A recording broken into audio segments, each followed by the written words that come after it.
All right, today we're going to talk about bisexuality. We're going to break down what it actually means, take a look at the story behind its symbols, and most importantly, we're going to tackle some of the common myths that cause so much trouble. Let's dive in. So, pick a side. I mean, how many times have you heard that one? This little phrase is probably one of the most common and, frankly, one of the most damaging misconceptions out there. It's this idea that you have to choose one or the other, and that's the core myth we're here to completely take apart today. So, to really tackle that whole pick a side thing, we've got to start with the basics. We need a solid foundation. So, what does bisexuality really mean? Okay, the key word here, the one you really got to latch onto, is capacity. This doesn't mean it's a perfect 50-50 split, right? It's not like that at all. It's about the potential to be attracted to different genders. That attraction can lean one way, it can be equal, it can be anything in between. It's a definition that's all about fluidity. And this is so important. Bisexuality is a complete identity all by itself. It is not a pit stop, it's not confusion, it's not a phase someone's going through on their way to something else. It's a complete whole orientation, period. And get this, because this fact blows a lot of people's minds. Study after study shows that bisexual folks make up the single largest group within the LGBTQ+ community. Just let that sink in for a second. The largest group, and yet so often the most invisible.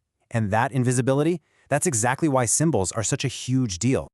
Which brings us right to the topic of visibility. You see, being invisible is a massive problem, and one of the best ways to fight back is with a symbol that people can see and rally behind, the bisexual pride flag.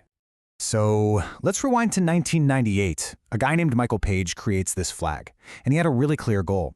He wanted to give the bisexual community their own symbol, something distinct from the broader rainbow flag, to really boost that sense of visibility and community pride.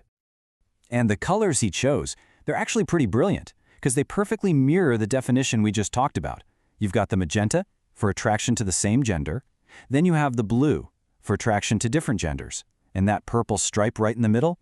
It's the beautiful blend of the two, representing attraction right across the gender spectrum. All right, so we've got the definition down, we've got the flag, now it's time to take on those harmful myths head on. Let's clear some things up. Let's circle right back to where we started. Pick a side. The reality? Attraction just doesn't work that way. It's not some black and white binary thing. Bisexuality is its own lane, its own valid, complete identity. Okay, next up is a classic, and it's a really harmful one. The idea that bi people are just confused. But let's flip that, right? Is figuring yourself out the same as being confused? Of course not. It's called self-discovery. When someone tells you who they are, you believe them. Their identity is real, and it is valid. Oh man, this next one is a huge one.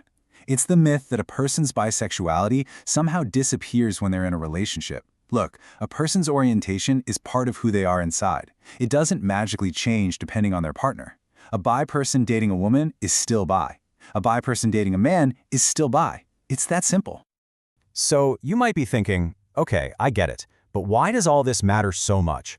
Why is it so important to bust these myths? Well, it matters because this stigma, this erasure, they aren't just harmless words. They have real, serious impacts on people's lives. And I mean really serious consequences. This stuff hurts, affecting everything from a person's mental health to their simple feeling of belonging in the world. When you're constantly told your identity isn't real, or you just don't see yourself represented anywhere, well, that takes a toll. We see higher rates of mental health challenges in the bi community. We see a frustrating lack of representation in our media. And all of it can lead to this deep, painful feeling of isolation. So what do we do about it? How do we fight this? The answer is actually pretty simple. Education.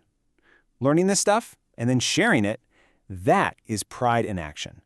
It's how we build a world where everyone feels seen, understood, and celebrated for who they are. And that really leaves us with the big question, doesn't it? How do we, you, me, all of us, move from a world that so often erases bisexuality to one that actually celebrates it? It all starts with understanding, and I really hope today's explainer helped with that.